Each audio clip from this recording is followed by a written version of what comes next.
Hey, everybody, this is Pat Flynn here, your host. Welcome to Food Trucker School.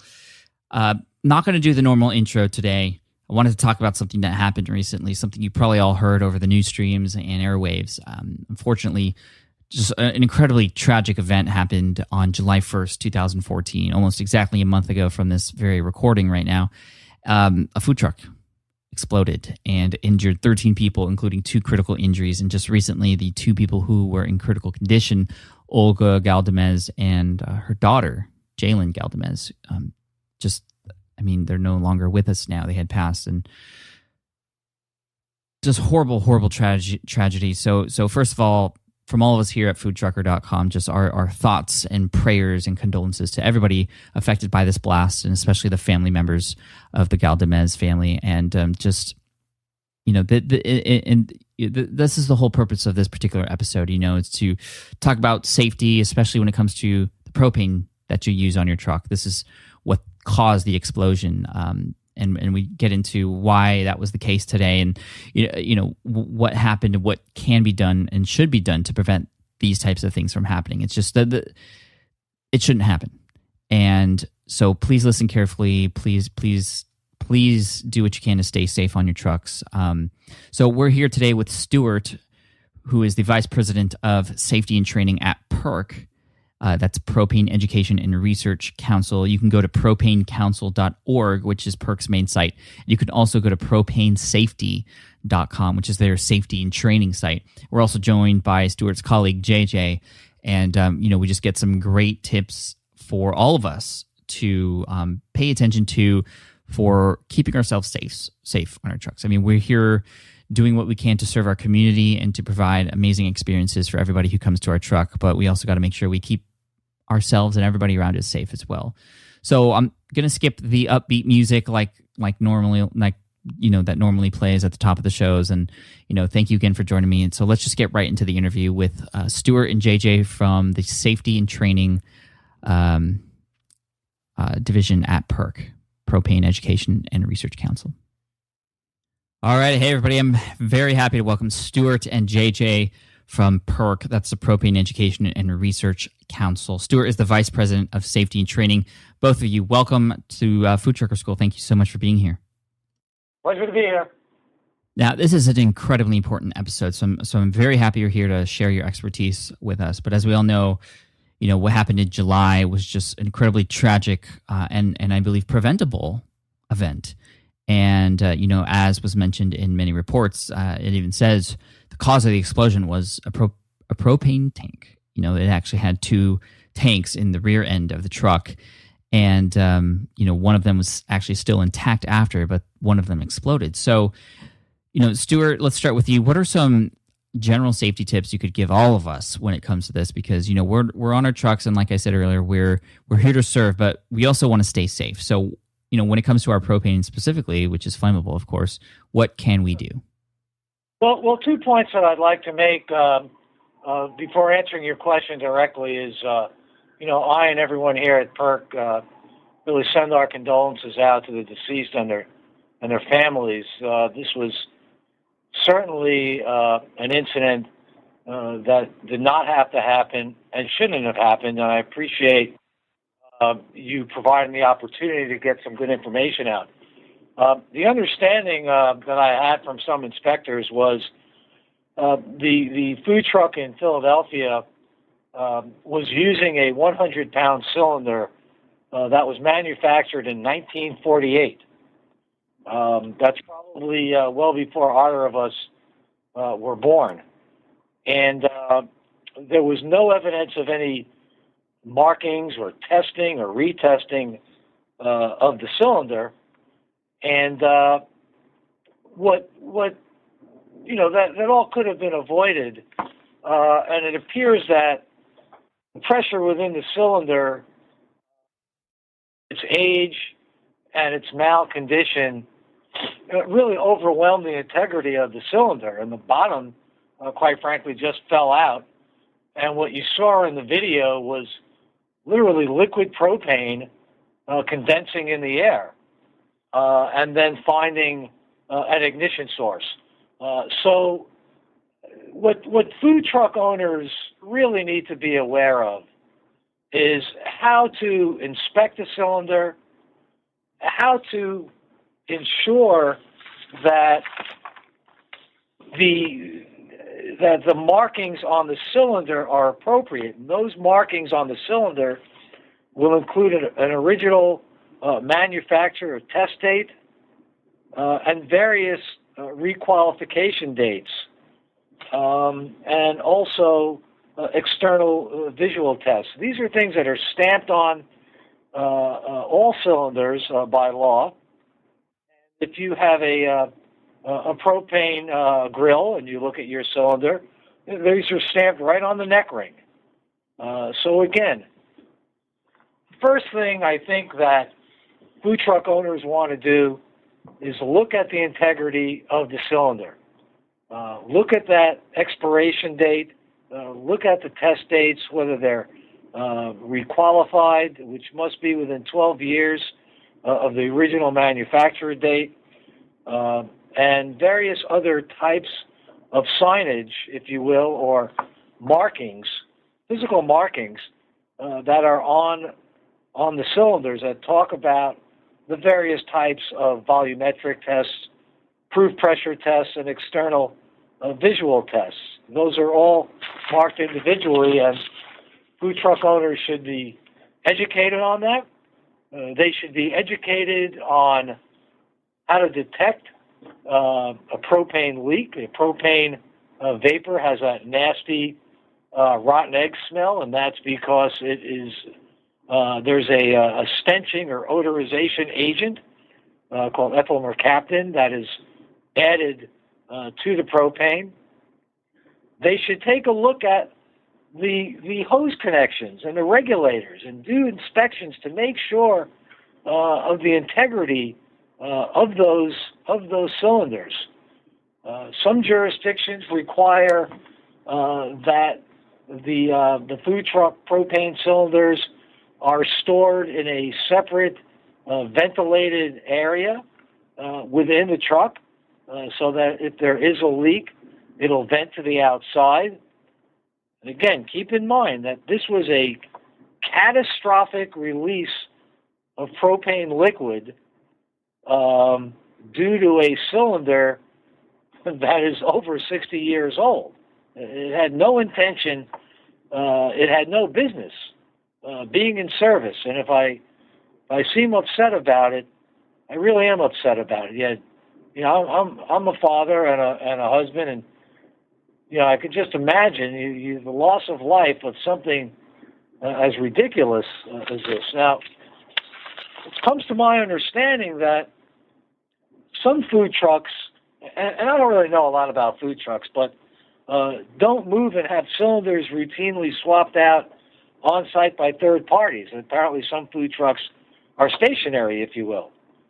And with some of the vendors that were interviewed by inspectors during following the Philadelphia incident, that some of the vendors rent the cylinders, they pay for it to be delivered. We don't know who filled the cylinders. Some third-party owners of the cylinders, that is, will bring the cylinders to vendors' homes in the evening if the food trucks are kept on personal property. So at this point, we don't really know who delivered. We don't know who sold it or filled it. But it would appear that someone sold these folks a cylinder that had no business being in service. Right. So what can a food truck owner do, whether they get these delivered to them or not, or maybe they buy a new truck and there's a tank on there? What can they do? They look at the cylinder physically. Are there any dents? Are there rust? Does it look like there's been fire on in the cylinder? I want to say common sense, but not everything is always common sense. Right. I mean, when you think about it, food truck owners, we're in our trucks, we're so busy prepping, and there's a line outside. We're not always thinking about this other stuff, but you know, you can never ever be too safe. You really can't be. You're 100% right. Just as you like to think they're not going to drive on faulty tires, you look at the cylinder. If it's rusted, if there are dents in it, don't accept it. But also look at those markings that I mentioned that will once again indicate the original test date, when it has to be requalified by, and other markings that indicate the month that it was last requalified, the year it was last requalified. That's called the RIN, R-I-N, or requalification inspector number. And those cylinders are inspected by specially trained personnel within the propane industry, and those that manufacture cylinders and tanks. So they want to make sure the integrity of the cylinder. Keep in mind that the propane is kept under pressure, so it's stored as a liquid. It goes through the regulator, and it comes out as a gas. The other thing is, we heard that it's possible that the cylinder in question was really a forklift cylinder. And the difference between that is a forklift cylinder powers a forklift using liquid propane directly into the engine, as opposed to vapor, where the liquid is condensed, goes to a vapor, and then goes to the burner tips or the stove or whatever appliance is being used.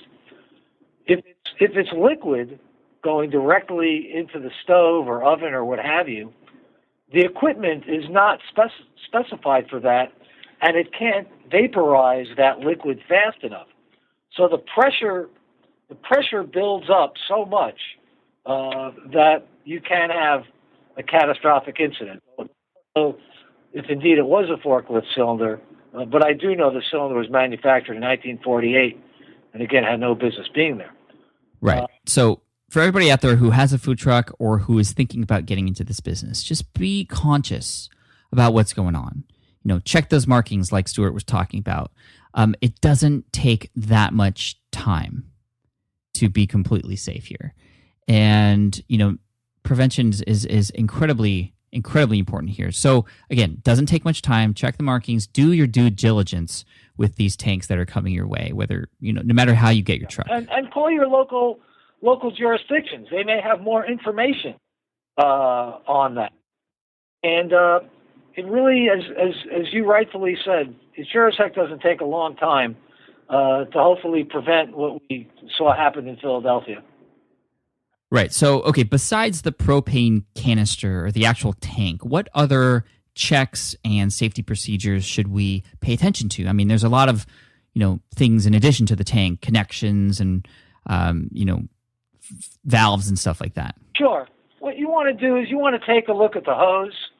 Make sure it's not really brittle. A lot of these hose connections and cylinders, they're out in all sorts of weather. Just like some of the hoses in your automobile. A similar type of check. Make sure there's no holes in them, no rips, tears. They're not brittle. If they are, change them out. Don't do it yourself. Get a professional, get a qualified professional to do that maintenance work. You also may want to do a leak test. And a leak test is pretty simple. You take a soapy solution, put it in a spray bottle, spray where the hose meets the regulator, where the connection is made, from the cylinder, the hose, and the regulator. And if there are any bubbles that arise, it means you have a leak. And if you have a leak, turn the cylinder off, call a qualified professional, maybe take a look and know who the propane retailers are in the area in which you're doing business, and contact them for some assistance. There are some propane retailers. A lot of their business could be supporting food trucks or RVs and things of that sort, above and beyond the traditional uses of propane.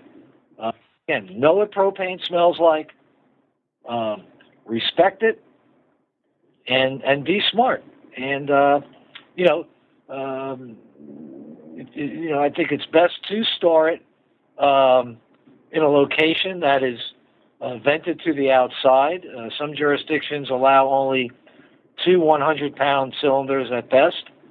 But again, cylinder integrity, the cylinder markings that I mentioned, the hose integrity, and taking a look between where the cylinder and the hose join with the regulator to do a leak check, make sure that there's no leaks, and have a qualified professional perhaps check the appliances on an annual basis in which the food truck owners are using. Right. So, okay, everybody, as a reminder, we're talking with Stuart, the Vice President of Safety and Training at PERC, the Propane Education and Research Council. You can get more information from them at propanecouncil.org and also go to propanesafety.com. JJ, do you have anything else to add to help keep us safe? Well, I certainly defer everything to Stuart, and I'm here to lend support, but just to reiterate, the kind of the takeaways seem to be that the size was inappropriate for the cooking task.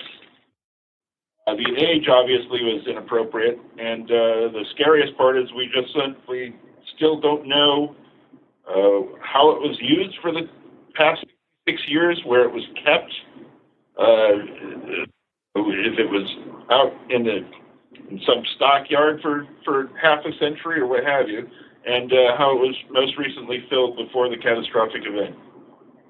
Right. So, I mean, we've talked about this the whole time, but you can never be too safe. Just do the right checks that you need to do. Check the markings on your tanks, like right now, just to make sure, because just that few seconds to check that can make a world of a difference. We need to be safe. So, Stuart, where can everybody go to get more information? They can go to propanesafety.com. They can also go to usepropane.com. With usepropane.com, we've got safe grilling tips.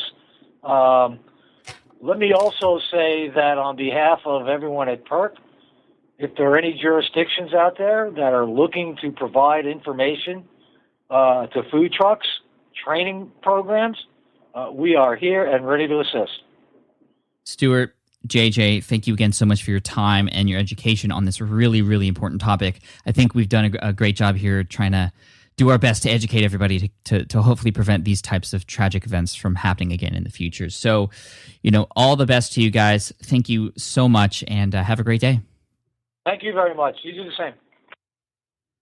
All right, everybody, thank you so much again for your time today and talking about this very, very, very important topic. You can get more info at propanecouncil.org, propanesafety.com, and Stuart also mentioned at the end there, usepropane.com. You could never, ever be too safe. Again, our best wishes, prayers, condolences, and thoughts out to those related to the Galdamez family. And, Olga, Jaylin, we're praying for you.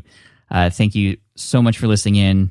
Appreciate you being fans of the show. Foodtrucker.com for more information. Cheers, and we'll see you in the next episode.